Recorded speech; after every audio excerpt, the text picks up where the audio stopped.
Hey, what's up guys? Welcome back to another Reddit Confessions video. I'm excited because today's confessions are as wild and messed up as the title suggests. And of course, I'll be sharing my thoughts on them, since you guys enjoyed it last time. Let me know in the comments if you agree with my takes. Should they feel guilty? Are they in the wrong? Or is it actually not that bad? I want to hear what you think. Before we dive in, don't forget to like the video and subscribe to the channel. Alright, no more waiting. Let's get into some truly deranged Reddit confessions. Confession 1. I have no idea how I convinced myself this was a good idea, but I'll start from the beginning. My coworker, whom I'll refer to as Tim, has always been the type of person who keeps every corner of his office space meticulously curated. The man practically turned his cubicle into a miniature art exhibit. Color-coded binders, motivational quotes in stylish frames, and, most importantly, several photos of his family, placed at just the right angles to catch your eye. He's the kind of guy who never fails to bring up his perfect kids, his perfect wife, and their perfect dog during lunch breaks. I normally wouldn't mind hearing about those details. Family is important after all, but there's just something about Tim's constant flaunting that gets under your skin after a while. Maybe it's the way he says, "I'm so blessed," in that sing-song tone, or the way he acts like no one else could possibly match his level of domestic bliss. Whatever it was, it sparked a mischievous streak in me that I didn't know I had. One day, after hearing Tim go on and on about how beautifully he rearranged his desk, specifically discussing how each family photo had a thematic frame to match the season, a funny and slightly mean thought popped into my head. What if, I thought, I replaced those photos with something else entirely?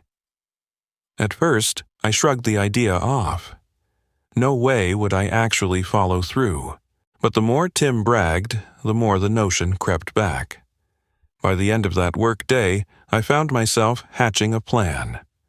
I never considered myself a prankster before, but something about the over-the-top perfection of Tim's life made me want to inject a little harmless chaos, just a taste, to see if he'd notice. Gathering the materials was surprisingly easy.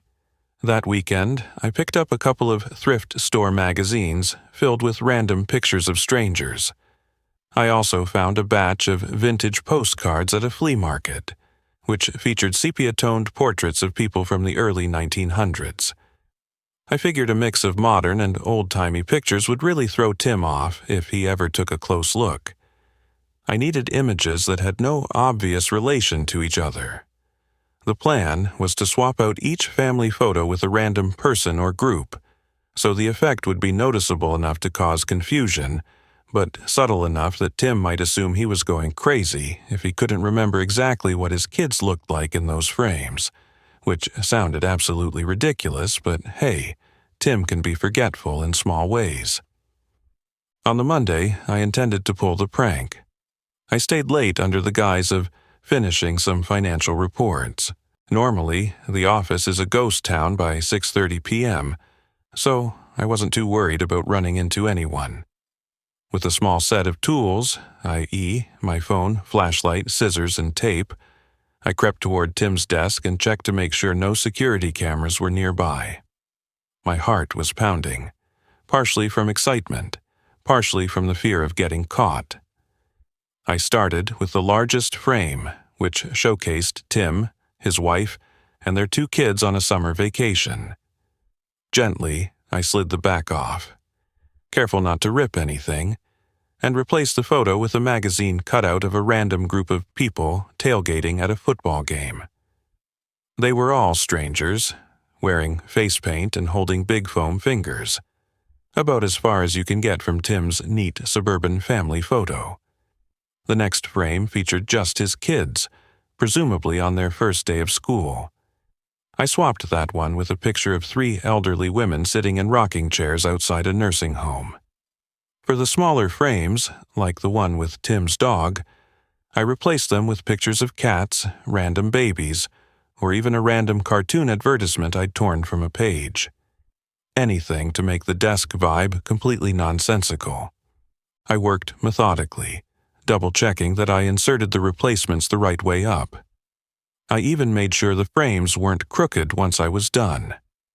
I wanted the swap to look unassuming, as though nothing else had changed except for the actual photos. As I made my final checks, I couldn't help but imagine Tim's reaction. Would he freak out first thing in the morning? Or would he not notice for days? Considering how he always bragged about noticing every little speck of dust on his desk, I assumed he'd see the difference right away.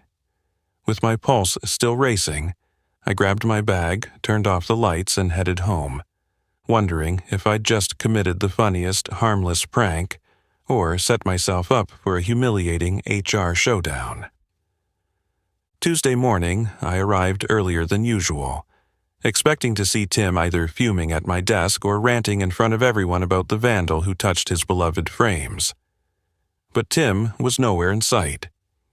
In fact, I had time to settle in, sip my coffee, and anxiously await the meltdown. When he finally showed up, I noticed him pass by my workspace with his usual calm demeanor. No sign of distress. He offered me a casual "morning," and I replied the same, struggling not to grin or look suspicious. Then he proceeded to his cubicle. I braced myself for a loud "what the hell?" but it never came. He just sat down and started typing away on his computer. My heart felt like it was beating out of my chest. Did he not see? By lunchtime, Tim still hadn't said anything. I was going nuts. Every time he stood up, I watched him out of the corner of my eye. A couple of times, he picked up one of his frames, gave it a quick glance, and then placed it back down. I nearly bit my pen in half from sheer anticipation. What in the world was going on? Was he in denial?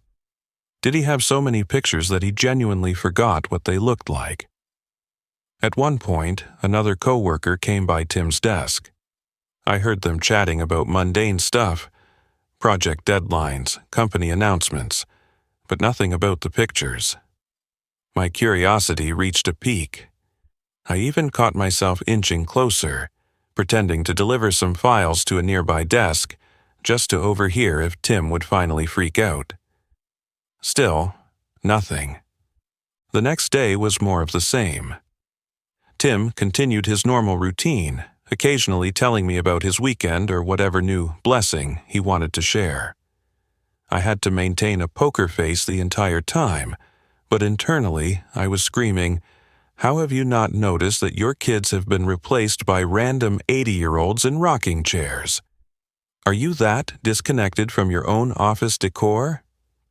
At first, the whole prank idea had been a spur-of-the-moment joke, something I fully expected to unravel within 24 hours. By now, though, it had gone on long enough to morph into something bigger. I was genuinely worried about how deep Tim's obliviousness went. Could he be messing with me? Was this some elaborate reverse prank? As the week dragged on, I watched Tim show off his desk to a visiting coworker from another department. He literally waved his hand around the frames, pointing to them like they were a personal exhibit of his proud life accomplishments. "Yeah, I keep my family close," he said with a grin. I nearly choked on my coffee. The coworker nodded politely, but also looked a bit puzzled. Maybe that coworker was too polite to mention the bizarre pictures. Or maybe he thought Tim had an eccentric sense of humor. Either way, neither of them acknowledged the random strangers. If this was a movie, I'd suspect everyone of conspiring to drive me insane. One week in, I started to feel not only amused, but strangely guilty. This prank wasn't just a quick laugh anymore. I'd basically stolen Tim's family photos, though I had them safely tucked in a folder in my locked drawer, and forced him to live with bizarre frames that might never get swapped back at this rate. Had I done something truly malicious? At the outset, it felt like a harmless, practical joke, But now, I wasn't so sure. There's also the nagging possibility that if Tim ever does realize the swap, he might go straight to HR. I can't imagine the awkwardness of being called in for family photo tampering. The notion is almost comical, but corporate environments can be sticklers about anything that crosses personal boundaries. Part of me wants to come clean, slip the original photos back in, and pretend nothing ever happened. Another part wants to wait and see how long Tim remains clueless. Maybe this could go on for months until someone from his family visits the office or sees a picture on his phone and says, who are those people on your desk? But I'm stuck in this limbo. Too proud of my successful prank to end it yet, but too anxious about the possible fallout to let it continue forever. So, as of right now, I've done nothing. I'm just waiting, watching Tim occasionally polish the glass on those frames and talk about how everything in his space must remain just right. Little does he know it's all wrong, and that's my twisted, comedic, guilt-ridden secret. If he never notices, maybe I'll just give his real photos back at some point anonymously, like slip them onto his chair in an envelope, so he can restore his curated shrine. For now, all I can do is hope that my moment of mischievous impulse doesn't backfire in the most spectacular way possible. Confession 2. I catfished my own cousin on a dating app just to see if he'd cheat on his girlfriend. He's always talking about how loyal he is, so I got curious. I made a fake profile with stock photos of some model. We started chatting, and sure enough, he flirted back. Before it could go too far, I ghosted him. Now I feel terrible and also a little smug. I know it's morally wrong, but I really don't regret exposing him, even if it was just for my own curiosity. Let me start by saying that my cousin, whom I'll call James, has always boasted about his unwavering loyalty in relationships. From the time we were teenagers, he'd criticize other people for cheating, swearing he'd never do such a thing. Then he met his current girlfriend, whom I'll call Lily, and promptly declared her the love of his life. At family gatherings, James would go on and on about how nobody in the world could tempt him to be unfaithful. In fact, he seemed to relish every moment he could talk about what a true gentleman he was. Over time, that constant grandstanding started to get under my skin.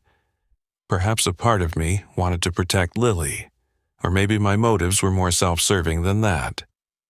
Either way, curiosity took over, and I decided to put James's self-proclaimed loyalty to the test. Setting everything up was both surprisingly easy and incredibly nerve-wracking. I decided to use a dating app that he'd shown me months ago, bragging that he only had an account to laugh at silly profiles, and that he didn't chat with anyone. Of course, in my mind, that already raised a red flag. If you have a girlfriend and you're truly loyal, why keep a dating app installed? So, I made a brand new account using photos of a model I found through a quick stock image search. I wanted pictures that looked authentic enough. Someone who appeared like a real, down-to-earth person rather than a heavily airbrushed celebrity. I gave myself a fake name, Marina, and wrote a brief bio that mentioned a few random hobbies: yoga, hiking, cooking, the kind of profile that might seem appealing but not overly suspicious. Once I was satisfied with Marina's profile, I started browsing. My heart literally pounded when I stumbled on James's profile. It was definitely him, complete with photos he'd taken at the beach and around his apartment. Shockingly, his status was set to actively looking. That alone almost made me throw my phone across the room in disbelief. But I pressed on. I swiped right, matched instantly, and we were off to the races. The chat box popped up with a simple, "Hey, smiley face" from him. It was so casual, but it immediately gave me a knot in my stomach.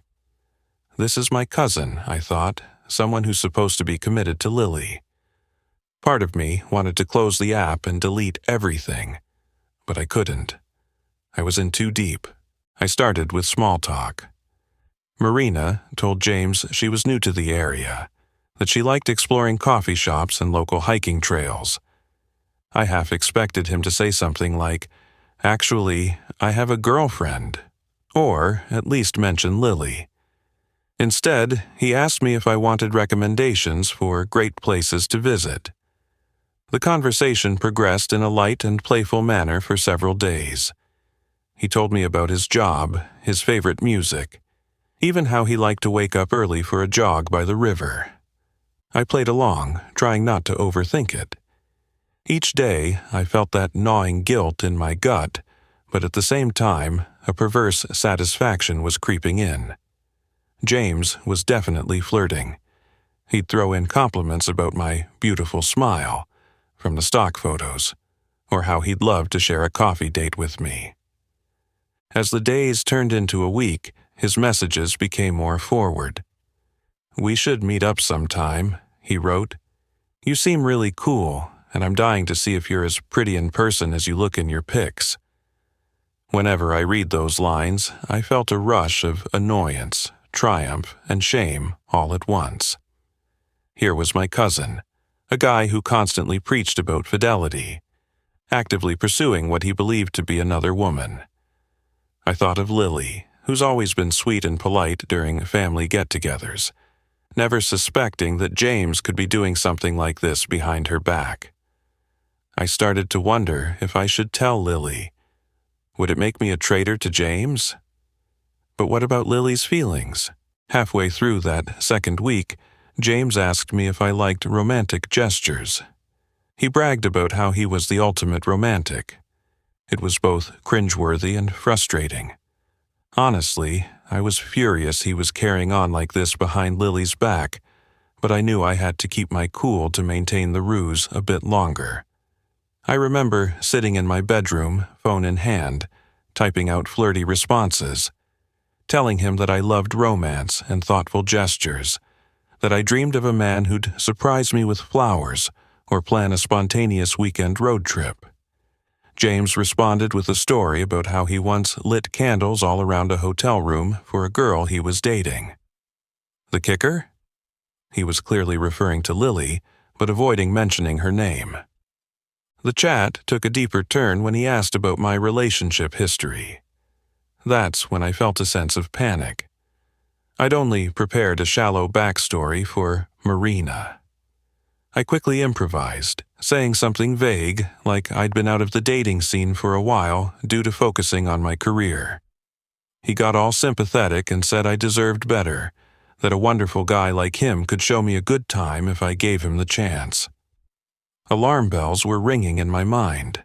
This was my own flesh and blood, a cousin I grew up laughing with at family Christmases. Now he was sweet-talking me, convinced I was some random woman he met online. Finally, the moment came when James asked if we could meet in person.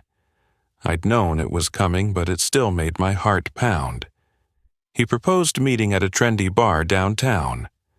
I balked at the idea because obviously I couldn't show up. This was all fake. Realizing I was in too deep, I decided it was time to end it.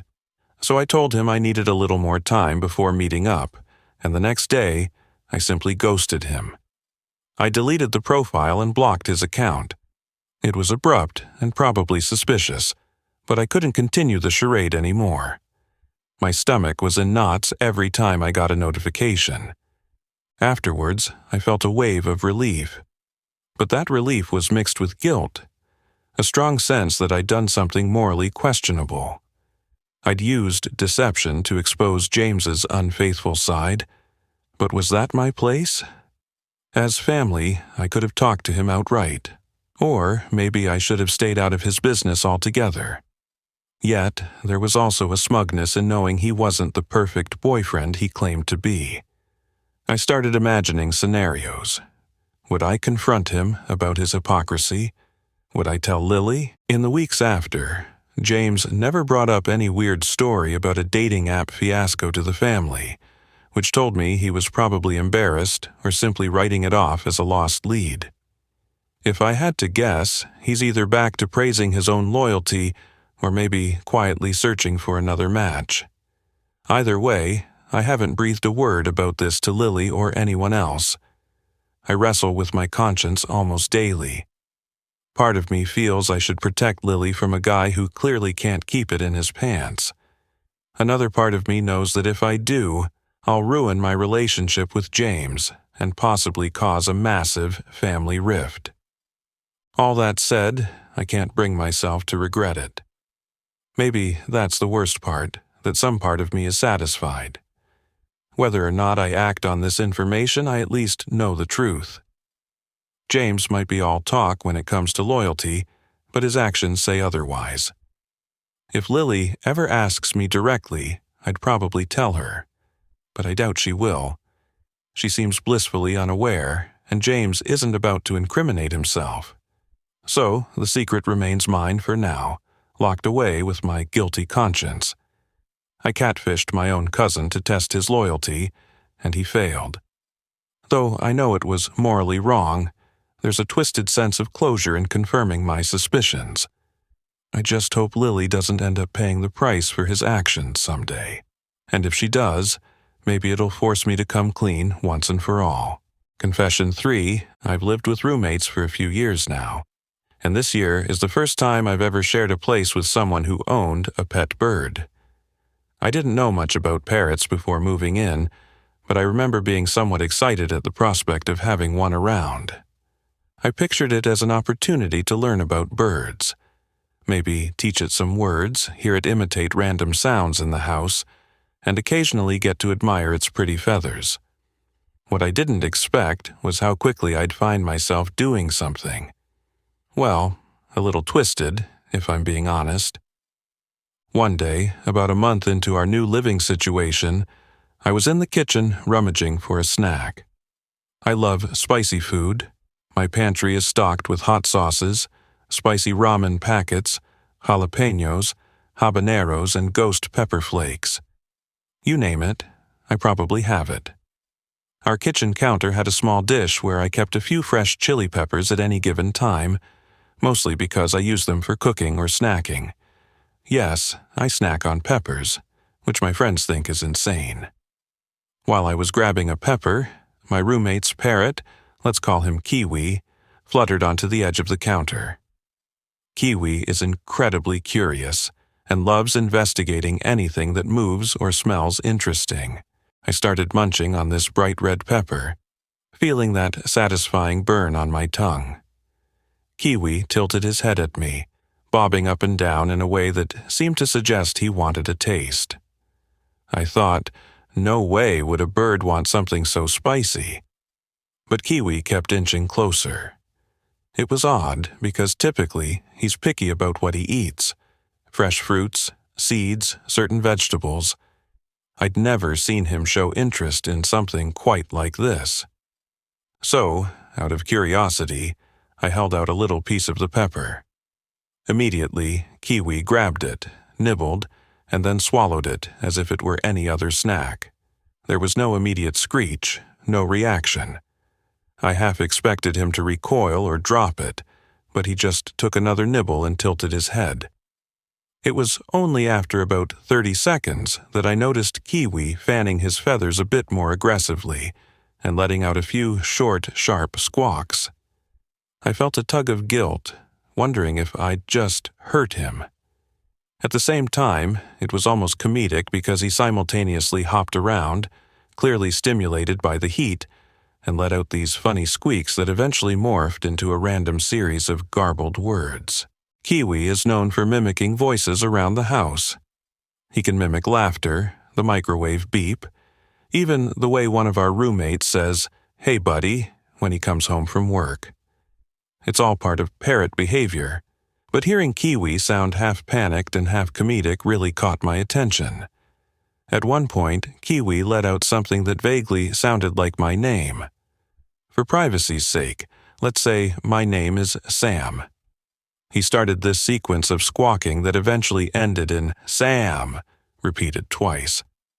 I swear, the second I heard my name, I froze. It was surreal. I'd heard him try to mimic me before, but not so clearly. The next day, curiosity got the better of me again. I thought, what if Kiwi will do that same thing if I feed him another pepper? As soon as the little bird saw me chopping peppers in the kitchen, he waddled right over to investigate. This time, I held out the pepper piece, thinking maybe it was a one-time fluke. But Kiwi went for it, as if he remembered how interesting it was before. He nibbled again, bobbed his head, made that same fluttering movement, and about 30 seconds later started squawking in that frantic way that somehow ended with him imitating my name again. Sam! Sam! In that moment, I kind of lost it. I started laughing so hard that tears formed in my eyes. There was something so bizarre and unexpected about a parrot squawking your name after it eats a spicy pepper, like a comedic routine you'd see in some weird sketch. But then, as the laughter died down, a wave of guilt rolled in.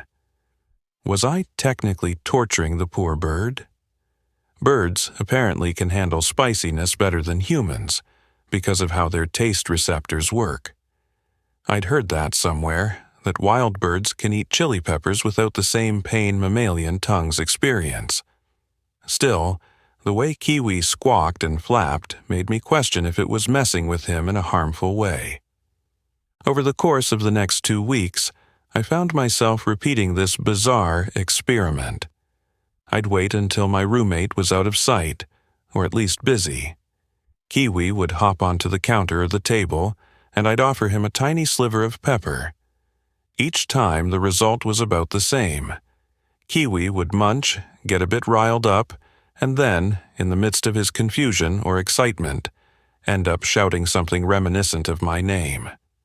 Some days he'd just let out a string of random words he picked up, and other times it felt almost like he was calling me out for giving him something so spicy. The routine became almost addictive for me. I won't lie, I was actually looking forward to it. It felt like a personal comedic show, though I was pretty sure nobody else in the house would find it funny if they knew. Now, let me describe the rest of my house for context. I live with 3 other people. The parrot's owner, who is a quiet, polite grad student working on some research about environmental science. Another roommate who is a fitness buff constantly drinking protein shakes in the living room. And the third, who basically never comes out of his room except to make coffee and watch old sitcoms. None of them are especially nosy, so Kiwi often roams the house under the assumption that either his owner or I am keeping an eye on him. I've never told a single soul about the peppers. There's not a huge chance I'll get caught red-handed, unless Kiwi's owner suddenly starts paying very close attention to what the bird is eating. Occasionally, Kiwi's owner does mention how chatty the parrot has become lately, particularly the new phrases, and, of course, the squawks that happen spontaneously. I always play dumb. The big question that looms over me is whether I'm tiptoeing towards something that could be called animal cruelty. The parrot genuinely seems to enjoy the initial taste, at least at first, but his reaction afterward always feels a bit dramatic. And let's face it, a pepper's intense heat can be quite an experience, even for creatures rumored to have fewer taste bud sensitivities to spiciness. I've done a bit of Googling, and I've discovered that many birds do actually eat peppers in the wild without much trouble. Capsaicin, the compound that makes peppers hot, doesn't affect them quite the same as it does mammals. That fact helps me justify this weird habit. Still, seeing Kiwi thrash around for a few seconds before belting out Sam or some other half-formed word sometimes leaves me feeling like I'm crossing a line. A few times now, Kiwi's owner has mentioned Kiwi's random outbursts. He's been extra vocal, they'll say, or he's really acting hyper all of a sudden. I usually shrug, playing it off like, oh, I guess Kiwi's picking up new words or something. The weirdest part is Kiwi's owner also wonders if there's a draft or something that's making Kiwi restless, or if Kiwi needs a new type of toy to entertain him. I just nod, feeling a pang of guilt every time. I'm in no hurry to admit, actually, your parrots hopped up on chili peppers courtesy of me. At this point, you might think, why not just stop altogether? And trust me, that thought crosses my mind every single time I go near those peppers. But there's this strange draw to keep offering Kiwi a taste. It's become a guilty secret that injects a bit of mischief and humor into my everyday routine. Hearing Kiwi screech my name in that frantic, almost comedic tone has practically become a highlight of my day. It's like an inside joke no one else is in on. The moment it happens, I briefly worry that someone else in the house might overhear and question it. But so far, no one has connected the dots. Of course, I realize this can't go on forever. Sooner or later, Kiwi's owner might catch on, especially if Kiwi starts associating me more directly with the peppers and squawking about it in a suspiciously pointed way. Part of me fears Kiwi will say something like, Pepper Sam, or start flapping his wings when he sees me with anything red in my hand. If that happens, I'm done for. I'll have to explain. And how exactly would I do that? Oh, yeah, I've been giving your pet bird spicy peppers just because I find it hilarious that he calls out my name in a weird frenzy. That confession won't sound good, no matter how I spin it. I'm torn between telling my roommate the truth, maybe making it sound like a science experiment or an innocent mishap, and just letting it remain this bizarre personal secret. If I told him, would he be angry or think it's a benign prank? I can't predict. Our household has a pretty laid-back atmosphere, but messing with someone's beloved pet is a serious line. I'm not sure if I'm prepared for the consequences of outing myself. For now, I keep telling myself that if Kiwi truly hated the peppers, he wouldn't nibble on them in the first place. But I also know that's probably just me rationalizing my odd behavior. I do feel a twinge of guilt every time Kiwi starts dancing around in what might be bird confusion or distress. The other half of me is stifling a laugh because of how ridiculous it all is. So, that's where I'm at. I'm the roommate who sneaks peppers to the parrot. Am I proud of it? I'm not sure. It's more of a darkly humorous quirk I've stumbled into than anything else. Will I stop?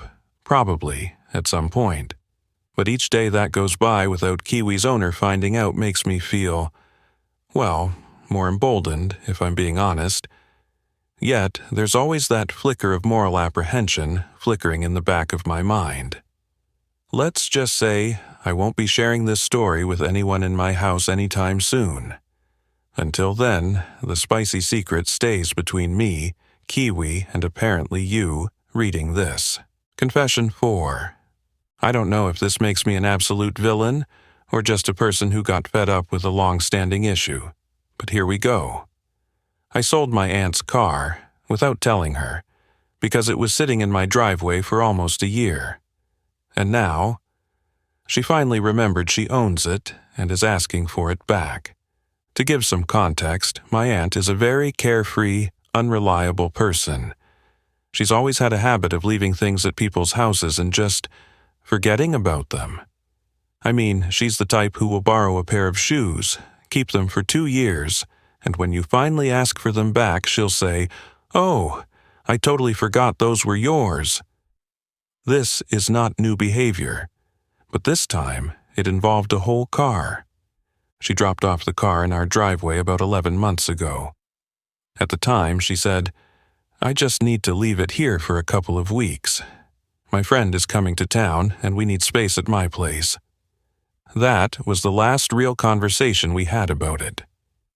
2 weeks passed, and nothing. A month passed, and she didn't mention it. Then another month. I started to think, okay, maybe she actually just doesn't care about the car anymore. But it was getting on my nerves. It was an old sedan, nothing fancy, but it took up space in our driveway, blocking the way for our own cars. I texted her a few times, asking when she was coming to pick it up. The first time, she didn't respond. The second time, she said she'd come next weekend. That weekend came and went, and no sign of her.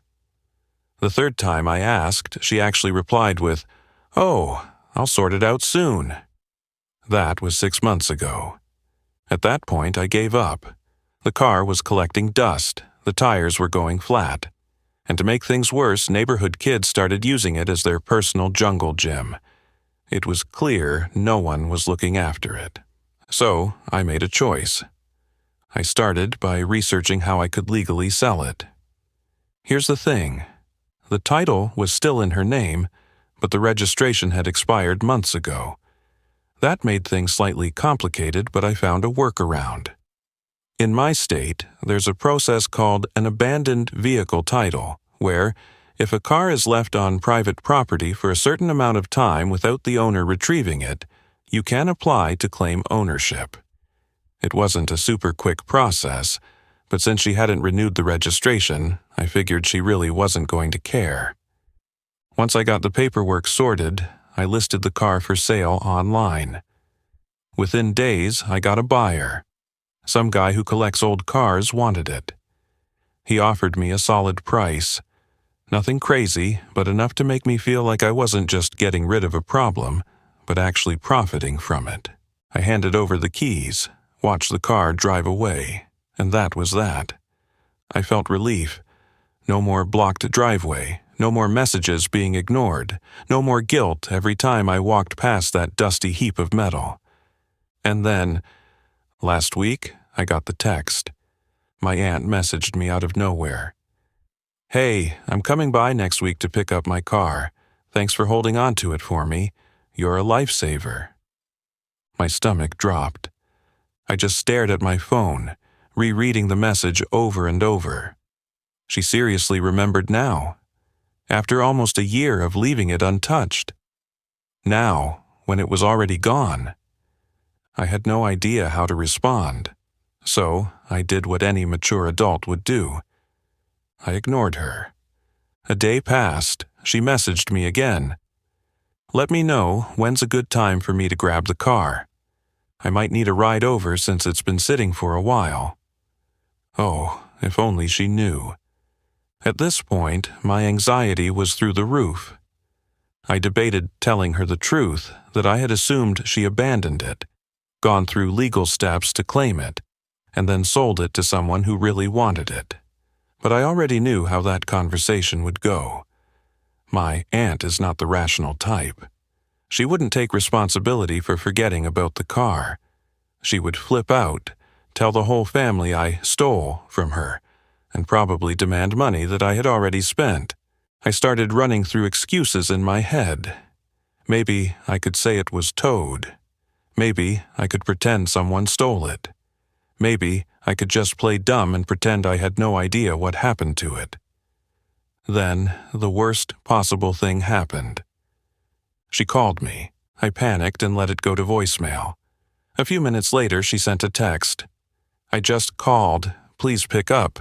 I need to sort this out before the weekend." This was real. There was no getting out of it. She was coming to get a car that no longer existed in her possession. I had no choice. I called her back. The conversation was interesting. At first, I played it cool, saying, "Oh, I thought you weren't coming for the car anymore." She laughed and was like, "Of course I was.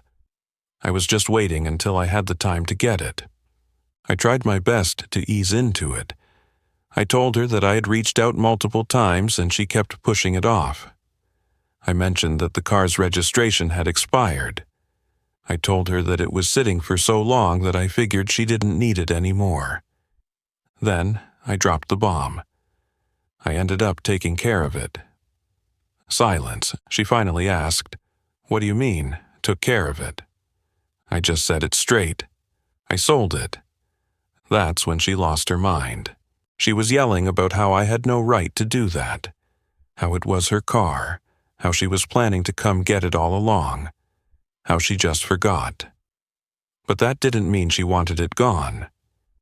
I kept trying to stay calm and explain that it had been nearly a year, and I had no reason to believe she was ever coming back for it. She kept going on about how much that car meant to her, how it had sentimental value, and how she needed the money from selling it herself.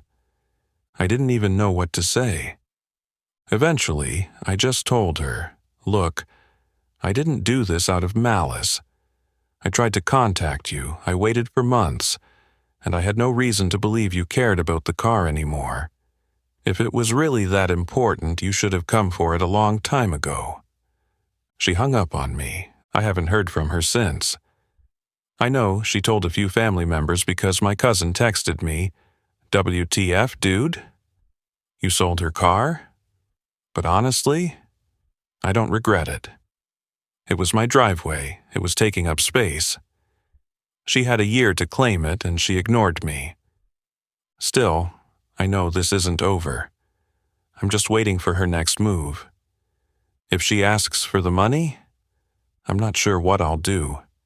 If she threatens to get authorities involved, I feel like I'd be in the clear since I followed legal procedures. But I won't lie, I'm nervous.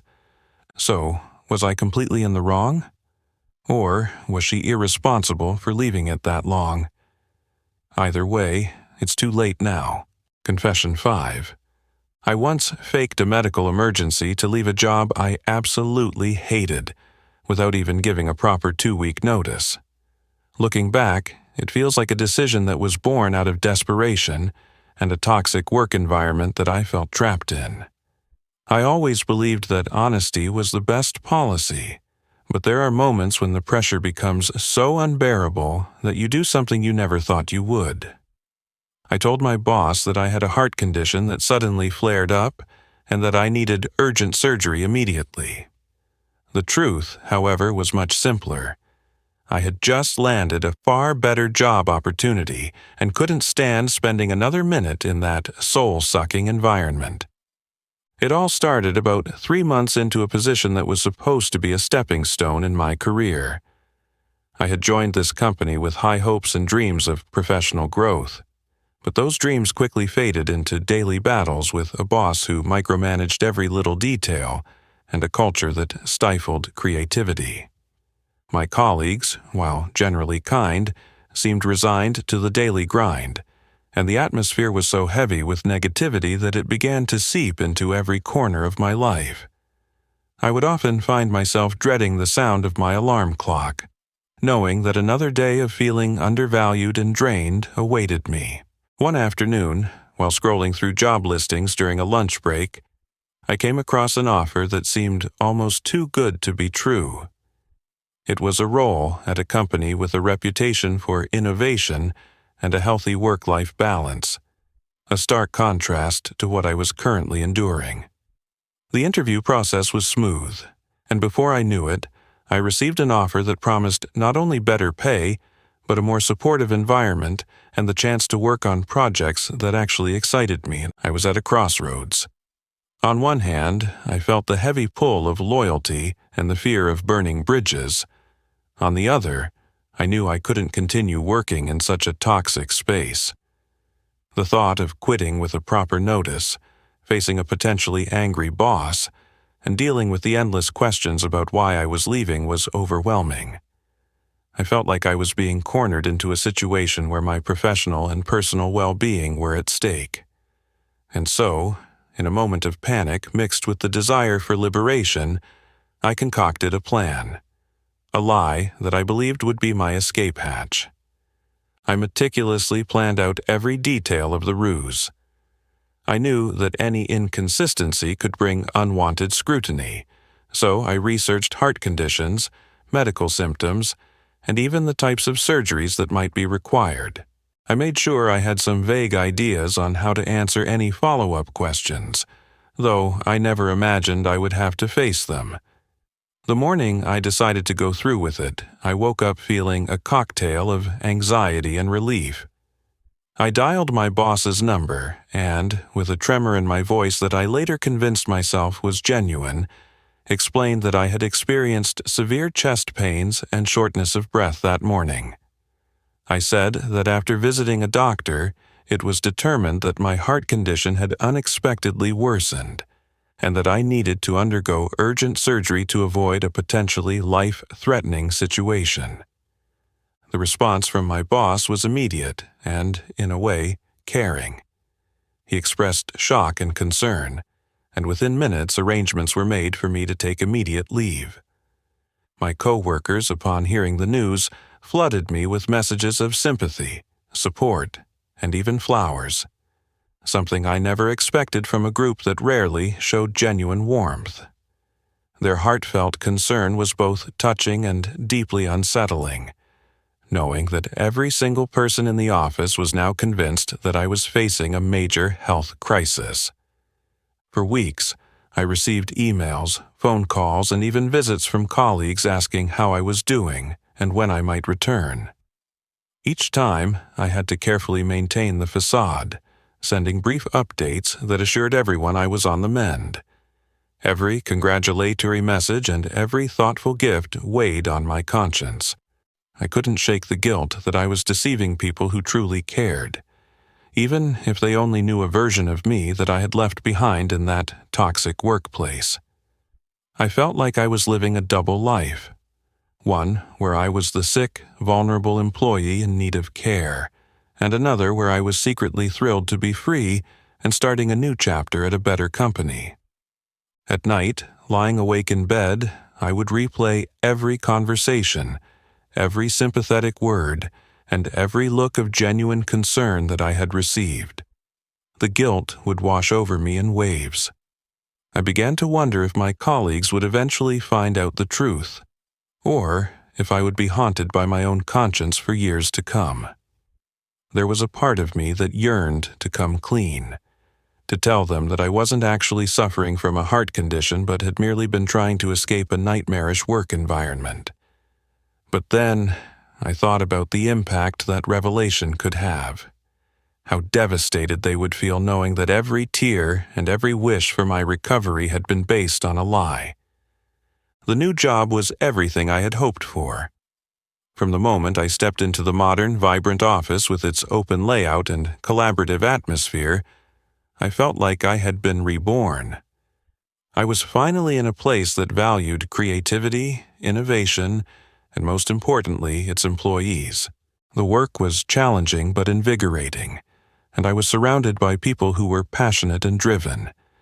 Yet, despite my newfound professional happiness, the guilt of the lie lingered in the background like a dark cloud. I couldn't help but wonder if my colleagues would ever forgive me if they learned that my departure had been facilitated by a fabricated health crisis. Sometimes, I catch myself thinking about what might happen if my former co-workers ever stumbled upon the truth. Would they feel betrayed? Would they confront me, calling me out for my dishonesty? I imagine the look of hurt on their faces as they realized that their genuine concern was exploited for my personal gain. At times, I even imagine writing a long apology letter, one that explains my mental state at the time and my desperate need to escape an environment that was slowly draining the life out of me. I'd tell them that I never intended to hurt anyone, and that I was simply trying to save myself from a situation that was intolerable. But then again, the thought of facing them head-on fills me with dread. In quieter moments, when I'm alone with my thoughts, I question the morality of what I did. I know that fabricating a medical emergency is a serious breach of trust, not just with my employer, but with all those who reached out to help me. It's one thing to lie for a better opportunity, but it's another entirely to manipulate the genuine concern of people who believed in your well-being. I sometimes wonder if my actions were a cry for help, a signal that I was drowning in a situation that offered no way out. In that sense, maybe the lie was less about personal gain and more about survival. Now, several months into my new job, the guilt has not completely disappeared. Every time I see a photo or read a message from one of my former colleagues, I feel a pang of remorse. Their words of encouragement and hope remind me of the web of lies I spun to free myself from a toxic situation. I still hear their voices in my head, asking, Are you going to be okay? And I can't help but wish that I had been honest with them, even if it meant enduring a difficult farewell. I've come to realize that while my new job has provided me with a fresh start, it hasn't completely absolved me of my past mistakes. The memory of that faked emergency and the knowledge that I deceived people who cared about me serves as a constant reminder of a time when I felt utterly powerless. I know now that lying, even for what seemed like the right reasons at the time, has consequences that extend far beyond the immediate relief it provided.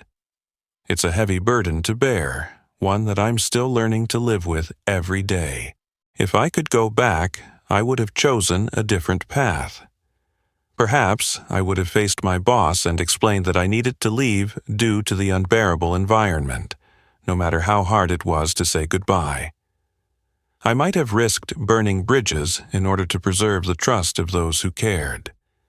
Instead, I chose an easier, quicker escape, a decision that still haunts me to this day.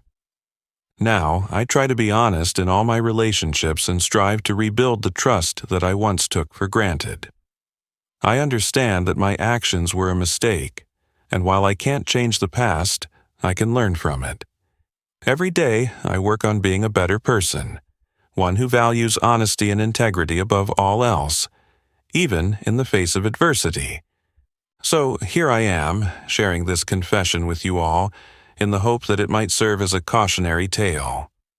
If you're ever feeling trapped in a situation that seems unbearable, remember that lies, no matter how small or seemingly justified, have a way of catching up with you.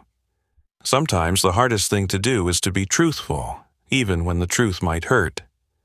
And for that, I am truly sorry, to my former colleagues, to my boss, and to myself.